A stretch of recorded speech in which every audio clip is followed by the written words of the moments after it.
अस्सलाम वालेकुम जी। Alima Khan is unhappy. अलीमा खान साहिबा खुश नहीं हैं कि तहरीक इंसाफ ने 27 सितंबर की कॉल दी है। अब इस पे दो व्यू पॉइंट है, वो दोनों व्यू पॉइंट आपको पेश करूंगा। फैसला आपने करना है जनाब कि क्या हुआ। मोहसिन नकवी साहब का फरमाइशी इंटरव्यू कल, फरमाइशी यू टर्न क्या कहेंगे इसको, इस पर बात करेंगे। हसन रजा साहब को और आजम साहब को लाहौर से क्यों बुलवाया गया, वो क्या करने आए थे यहाँ पर। मेरी हसन रजा साहब से गुफ्तगू भी हुई, जो कि मैं सारी नहीं बताऊंगा, लेकिन वो क्या करने थे वो मैं आपको ज़रूर बता दूंगा। Very very good reporter, excellent reporter Hasan Raza साहब। उसके अलावा गौहर साहब के साथ धोखा किसने किया, कौन अरबपति बन गया, ये बहुत सारी चीज़ें, बहुत सारे सवालात हैं जिनके जवाब चाहिए आवाम को। But people are generally unhappy, we loggers are unhappy. तो इस पर बात करेंगे इस वीडियो में। एंड तक वीडियो ज़रूर देखिएगा और फीडबैक अपना ज़रूर देखिएगा। अदील राजा, सच की आवाज। मैं हूं अदील राजा, आप देख रहे हैं मेरा यूट्यूब चैनल। अगर आप सपोर्ट करना चाहते हैं तो सब्सक्राइब और फीडबैक ज़रूर कीजिएगा जनाबे वाला। बाकी अल्लाह खैर करे, कुछ ना कुछ करते रहेंगे हम। वीडियो में बात करनी है अभी। अलीमा खान ने आज इस्लामाबाद हाई कोर्ट के बाहर बोला, वो खुश नहीं थी। उन्होंने कहा पता नहीं, समझ नहीं आई, मैंने जलसा नहीं देखा, मुझे नहीं पता, हमसे पूछ के तो तारीख नहीं बताई गई। KPK के बहुत सारे जर्नलिस्ट ये कह रहे थे कि सुहेल अफरीदी साहब जो तारीख का ऐलान करने जा रहे हैं, अलीमा खान से अगर डिस्कस करेंगे तो ठीक है, अप्रूवल होगा, अदरवाइज़ वहाँ से रिएक्शन आ सकता है। और अब हमने देख लिया कि अलीमा खान की जानिब से रिएक्शन आ चुका है। अच्छा, ऐसा ही रिएक्शन कल रात से ऑनलाइन हलकों से बहुत सारे लोगों की जानिब से आ रहा है कि भाई जी नहीं, आपने 7 हफ्ते बाद की तारीख क्यों दी, ये तारीख क्या बनती है, ये तारीख किस वजह से, ये तारीख क्यों दी गई। जब मैंने सुना था तो मुझे भी हैरत हुई कि भाई ये क्या है। फिर मैंने कुछ अपने आप से गुफ्तगू करके कुछ चीज़ें सोची हैं कि ये हो सकता है भाई इस कहानी में। अब वो क्या है वो मैं आपके सामने गोश-गुज़ार कर दूँ। मेरे मुताबिक देखें, पाकिस्तान में एहतजाज करना इतना आसान नहीं है। ठीक है, आप आएँ, आप एहतजाज करने की कोशिश करके देख लें। इस टाइम पे यहाँ पर जो हमारी ये जो रिजीम है, करंट रिजीम जो है, इसने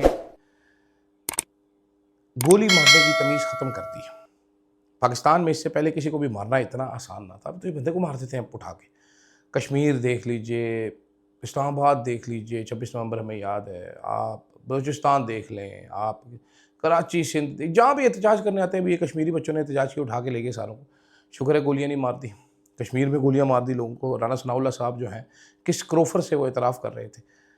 तो भाई ये मॉब्स को जनाब, अब ये जत्थों को, ये इन लोगों ने एक नया वो किया हुआ है। इन लोगों ने ना एक नया अपना तरीक़ाकार बनाया हुआ है कि जो लोग अपने हक़ मांगने के लिए बाहर निकलेंगे उनको कहा जाएगा जत्था, उनको कहा जाएगा दहशतगर्द, उनको कहा जाएगा इंडियन प्रॉक्सी, उनको कहा जाएगा भारत का आशीर्वाद लेके आए हैं। इन लोगों के साथ ऐसे ही सलूक किया जाए। कश्मीरियों के बारे में BBC पे राना सनाउल्लाह साहब ने कहा, जी अगर ये मुज़फ़्फ़राबाद की तरफ से आएंगे हम पूरी क़ुव्वत से इनसे निपटेंगे, इन जत्थों के साथ वही होना चाहिए जो हम करना चाहते हैं, वगैरह वगैरह। इस तरह की बातें विच आर वेरी डेंजरस। ये कोई आम बातें नहीं है। इस तरह मार देना, तो इसलिए मैं तहरीक इंसाफ की क़यादत को मैं बताते खुद बहुत ज़्यादा मुर्द इल्ज़ाम भी नहीं ठहराता। लेकिन दूसरी तरफ अब जुनैद अकबर साहब कह रहे थे कि भाईजान अरबपति हो गए लोग, इमरान खान के नाम पर बाहर नहीं निकलते, तो बताना चाहिए इस लीडरशिप को ना कि कौन हो गया अरबपति, कैसे अरबपति हो गए। बैरिस्टर गौहर साहब जो है हम रियासत के साथ चले, हमें साथ धोखा हुआ, तो अब आप रो रहे हैं। पहले आप खुफिया तौर पर रियासत के साथ क्यों चले, आपने अपने लीडर की क्यों नहीं मानी, आपने वो क्यों नहीं किया जो आपको आपका लीडर कहता था। अब आप जलील हो रहे हैं। आपका हिसाब तो वो धोबी के कुत्ते वाला हो गया ना जनाब, ना घर का रहा ना घाट का रहा। आप तहरीक इंसाफ के वर्कर्स के सामने भी नहीं खड़े हो सकते, और जो हमारे ताकतवर हल्के हैं उनके सामने तो आप पहले भी नहीं खड़े हो सकते थे, ज़ाहिर बात है। जुनैद अकबर साहब अभी रो के बता रहे थे, हमेशा कस्में खाते हैं, जज्बाती बातें करते हैं, but what have you done practically sir. Practicality भी देखनी पड़ेगी। तो मैं कोई इतना ज़्यादा वो नहीं हूँ, लेकिन टेक्निकल पॉइंट बहुत सारे लोग ये कह रहे हैं कश्मीर में एहतजाज चल रहा है, उसके साथ सिंक होना चाहिए था तहरीक इंसाफ को। एक ही टाइम पे 2 जगह से प्रेशर आता था कि ये कुछ बेहतर करते, इधर से आना चाहिए था, उधर से आना चाहिए। कुछ लोग ये भी कह रहे हैं कल का जलसा बड़ा जलसा था, नॉट अ स्मॉल जलसा, वेरी बिग जलसा after a very long time and a very very successful जलसा। Suhail Afridi should be pleased, Suhail Afridi should be pleased.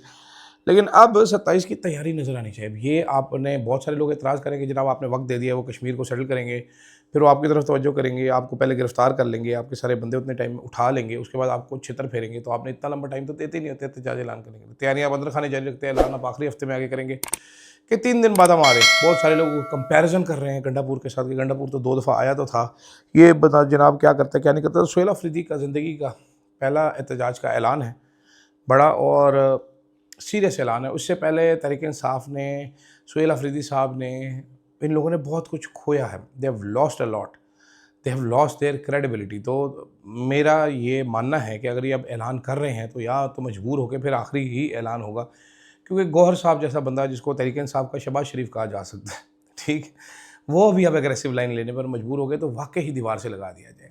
Asad Umar साहब ने ट्वीट की, तो लेट्स सी। मैं आपके कमेंट्स जानना चाहूँगा कि यहाँ पर तो एक घड़मस मचा हुआ है ना।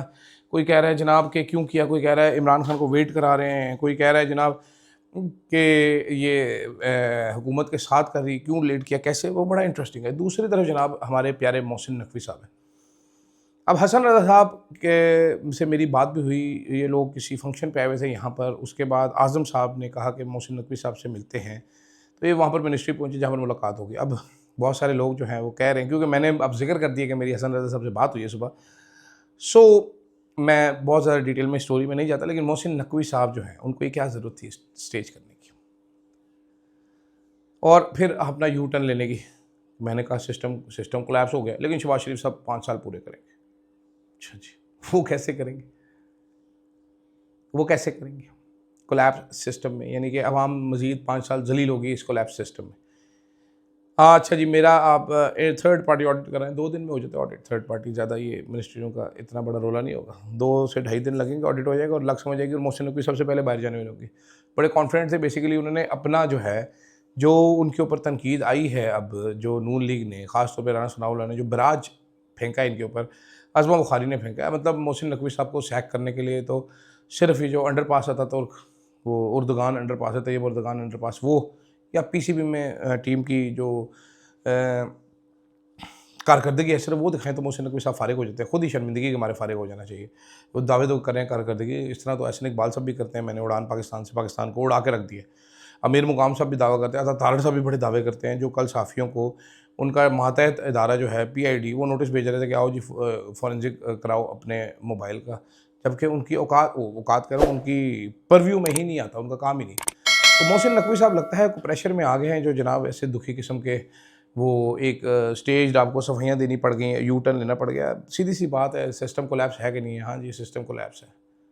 इसका तो मतलब ये है कि मोहसिन नकवी साहब के जो बैकर्स हैं उनके ऊपर नून लीग ने ठीक ठाक प्रेशर एक्सर्ट कर दिया है, जो मोहसिन नकवी साहब बैकफुट पे जाने के लिए मजबूर हो गए। मुझे तो यही समझ आ रहा है।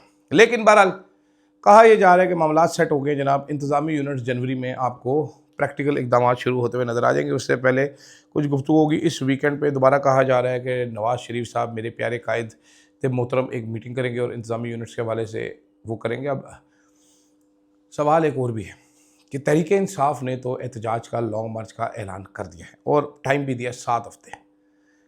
अब क्या दोबारा पीपल्स पार्टी नस के शहबाज शरीफ की कच्छ में बिलावल साहब बढ़ जाएंगे कि हम सिस्टम को बचाएंगे, या बिलावल साहब तहरीक इंसाफ के साथ आके खड़े होंगे कि तुम KP से आ रहे हो तो हम सिंध से आ रहे हैं,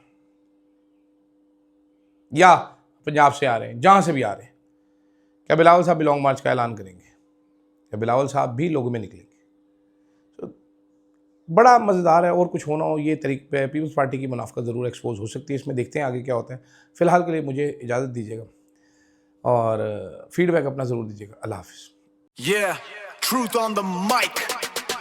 शहर शहर में नाम गूंजे, फ्लो है आग, हर खबर पहले, दुश्मन भागे आगे भाग, आवाज उठाए ना डरे ना झुके, अदील राजा, अदील राजा, देखे सारी दुनिया, power of the press, Adeel Raja, Adeel Raja, Adeel